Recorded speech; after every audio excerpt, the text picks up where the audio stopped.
Pagi bagi kita semua. Kali ini kita akan masuk dalam pelajaran sosiologi untuk kelas 11. Materi kita adalah tentang klasifikasi dan jenis-jenis kelompok sosial.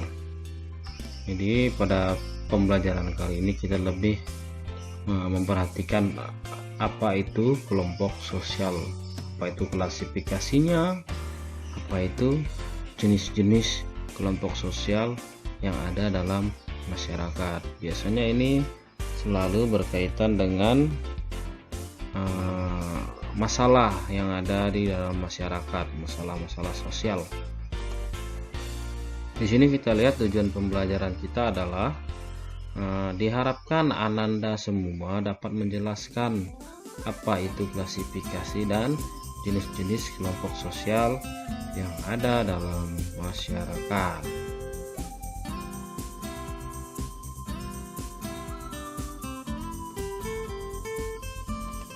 Oke, kita perhatikan di sini klasifikasi kelompok sosial. Yang pertama itu ada kelompok tidak teratur. Jadi dalam klasifikasinya ini nanti ada beberapa kelompok. Yang pertama yang kita bahas adalah kelompok tidak teratur.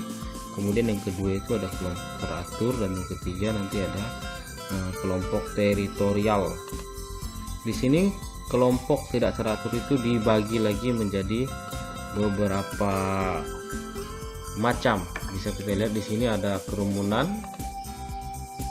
Kemudian kerumunan ini juga dibagi lagi menjadi beberapa jenis. Di sini kita tahu kalau kerumunan itu bentuknya adalah sesuatu yang bersifat sementara.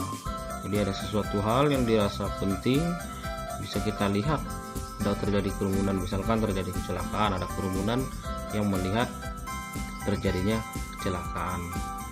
Di sini yang pertama adalah formal audience atau halayak penonton yang formal, ya. Misal dikatakan tadi dengan contoh terjadinya suatu kecelakaan, itu termasuk dalam formal audience atau halayak penonton yang formal, yang biasa.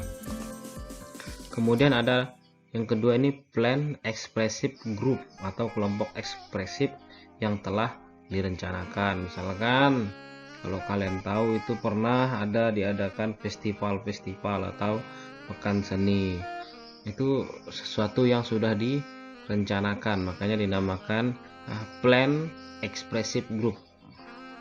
Jadi mereka membuat sebuah kerumunan yang mana kerumunan ini mempunyai tujuan, sesuatu yang sudah direncanakan. Misalkan dalam pentas seni ada yang dipentaskan, ada beberapa kelompok yang mengeluarkan ekspresi-ekspresinya. Kemudian yang ketiga adalah casual crowd atau kerumunan yang bersifat sementara. Kemudian ada panic crowds atau kerumunan yang sedang dalam keadaan panik. Misalkan dalam keadaan panik itu seperti terjadinya bencana alam, pasti kita panik, atau kecelakaan atau ada bencana yang lain seperti kebakaran atau ada hal yang lain. Kemudian ada spectator crowds atau kerumunan penonton. Ini biasa terjadi dalam konser-konser maupun dalam acara pertandingan olahraga. Pasti ada spectator crowds. Biasanya sudah membentuk masing-masing, yang mana yang didukungnya itu pasti sudah terbentuk. Kemudian ada yang keenam, ini adalah lawless crowd atau kerumunan yang berlawanan dengan norma hukum. Yang di sini dibagi dua, yaitu ada yang pertama acting crowd atau kerumunan yang bertindak emosional. Emosional ini biasa tentang sifat, tentang perilaku seseorang. Misalkan terjadinya kekerasan itu karena act-nya. Act itu bisa dikatakan sebuah tindakan yang bersifat secara fisik. Kemudian ada immoral crowd.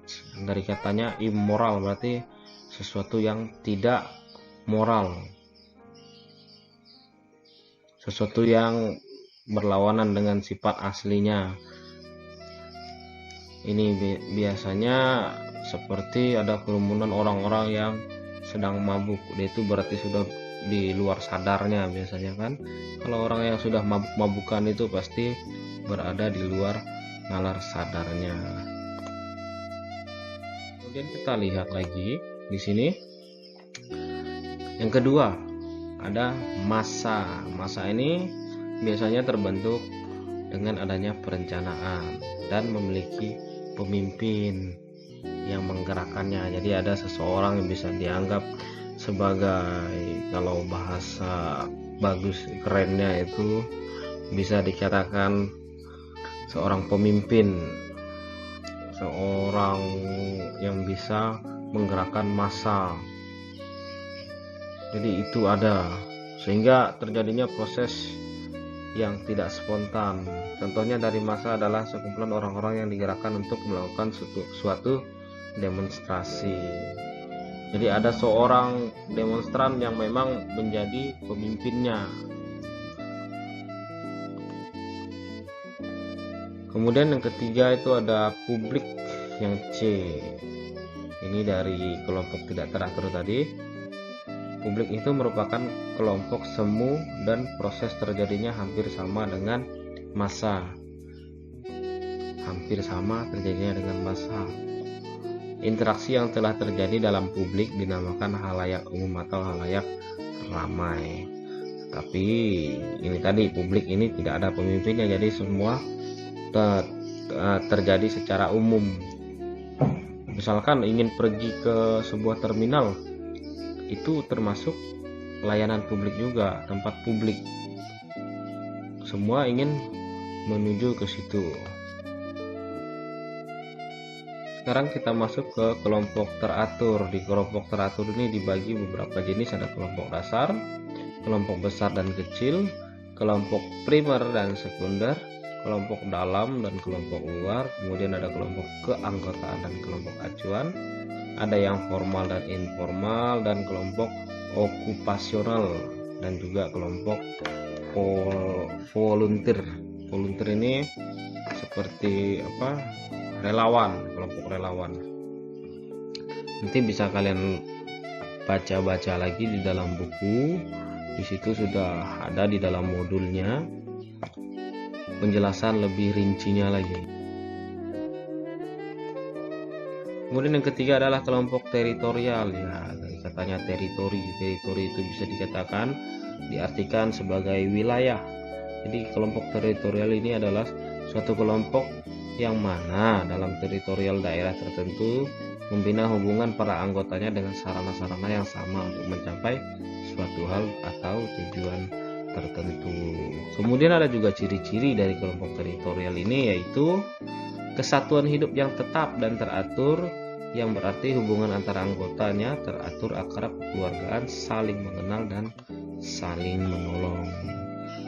Kemudian bersifat teritorial berarti ciri khas suatu kelompok sosial sebagai komunitas adalah daerah tempatnya berada. Contohnya desa, kota, kabupaten, dan lain-lain. Misalkan di sini kita pergi ke Sandoreng, pasti ada bahasa-bahasa tertentu yang menjadi ciri khas tempat tersebut, entahnya dari bahasa, entahnya dari budaya, tetap ada yang berbeda-beda antara satu tempat dengan tempat yang lain. Misalkan kita ke Pak Kucing, pasti ada beberapa hal yang terjadi, itu bisa dilihat karena teritorialnya. Oh, ini orang Pak Kucing, oh ini orang Sandoreng, oh ini orang Samalantan misalkan, oh ini orang suku Melayu, ini orang suku Dayak. Tetap ada ciri khas tertentu dari suatu kelompok sosial tersebut. Kemudian kita masuk ke dalam jenis-jenis dari kelompok sosial menurut beberapa ahli. Ini sosiolog yang sudah terkenal. Di sini kita lihat yang pertama itu menurut Emil Durkheim. Dia membagi kelompok sosial itu menjadi dua, yaitu ada kelompok sosial yang didasarkan pada solidaritas mekanis dan kelompok yang didasarkan pada solidaritas organis. Maksudnya dalam solidaritas mekanis ini adalah kelompok itu diutamakan adalah persamaan perilaku dan sikap, sehingga perbedaan tidak dibenarkan. Ini biasa kalau solidaritas mekanis ini terjadi pada masyarakat adat, karena sudah ada aturan-aturan yang mengikat untuk menciptakan kesamaan itu tadi. Makanya tidak ada perbedaan. Apabila terjadi perbedaan pendapat maupun yang lain, itu tetap diambil adalah pemangku adatnya. Kemudian di sini yang kedua adalah kelompok yang didasarkan pada solidaritas organis. Ya, organis ini bentuknya mengikat masyarakat kompleks, yaitu terjadinya kompleks ini sesuatu hal yang bisa dikatakan dia masyarakat kompleks, bukan masyarakat kompleks ya. Masyarakat kompleks ini masyarakat yang berbeda-beda, tidak memiliki persamaan perilaku dan sikap, makanya dikatakan masyarakat yang kompleks. Karena ada di dalamnya itu masyarakat di situ sudah mengenal yang namanya, di situ ditulis pembagian kerja yang rinci dan dipersatukan oleh saling ketergantungan antar bagian. Jadi di sini bisa dikatakan untuk kelompok sosial organis ini biasa terjadi di daerah-daerah perkotaan. Kemudian kita lihat yang kedua menurut Ferdinand Tonis. Ferdinand Tonis itu membagi menjadi dua juga, ada yang paguyuban atau disebut dengan Gemeinschaft. Paguyuban itu merupakan kelompok sosial yang ikatan antara anggotanya merupakan ikatan batin murni, alamiah, kekal, dan sangat kuat. Hubungan antar anggotanya biasanya bersifat informal. Ini biasanya terjadi kalau dari Gemeinschaft atau paguyuban ini biasanya terjadi pada sebuah kelompok yang memiliki ikatan keluarga. Misalkan ada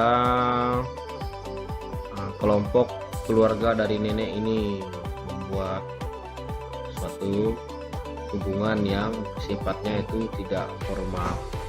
Kemudian yang kedua itu ada patembayan atau juga disebut dengan Gesellschaft. Gesellschaft ini merupakan kelompok sosial yang ikatan antar anggotanya itu tidak terlalu kuat karena berlangsung untuk waktu yang pendek. Misalkan dalam sebuah organisasi ini biasanya ada jangka waktu 1 sampai 3 tahun. Biasanya patembayan itu termasuk dalam organisasi-organisasi yang bersifat sementara. Kemudian ada menurut Charles Haikuli, yaitu ada kelompok primer dan juga ada kelompok sekunder. Ada primer itu yang utama, misalkan di sini ditandai dengan ada hubungan yang akrab dan mesra di antara anggota-anggotanya. Jadi ada hubungan yang sangat erat kaitannya. Kemudian ada kelompok sekunder, ini hubungannya itu bisa dikatakan tidak terlalu untuk kepentingan-kepentingan. Kemudian untuk yang terakhir ini menurut Sumner. Sumner memperkenalkan kategori kelompok dengan dua kelompok, yaitu in group dan out group. Jadi ada dua, ada in group dan out group. Nah, Sumner juga mengklasifikasikan kelompok itu berdasarkan sikap anggotanya terhadap kelompoknya dan kelompok lain, kurang lebih sama seperti apa yang menurut Kuli tadi. Itu ada primer dan sekunder, itu ada suatu sikap yang akrab, yang mesra, itu termasuk dalam kelompok in group, sedangkan yang tidak terlalu akrab itu termasuk dalam kelompok out group.